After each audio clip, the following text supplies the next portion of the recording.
Let's take a quick look here at Google Sheets formula. So if you are wanting to dynamically call a sheet name by referencing it within a cell in another sheet, you can do that using the indirect function. So here you can see the way it works. Oops. Whatever whatever other function you're wanting to wrap around it here, and then to call it, it takes the initial argument, so the string that you're wanting, so in this case we're referencing B1, and then you join it together with the rest of whatever it was that you're wanting to reference from the other sheet.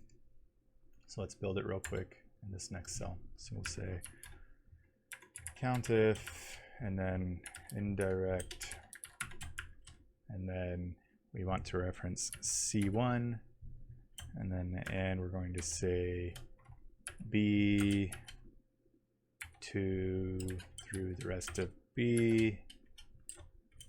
Oops, let me put that in quotes.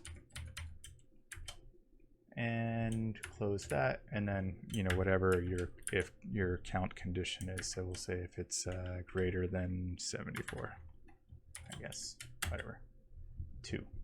And so then here you can see the data there, the data here, and that's how it works. I wasn't actually familiar with this indirect function. I don't end up using a lot of formulas, but that's pretty handy.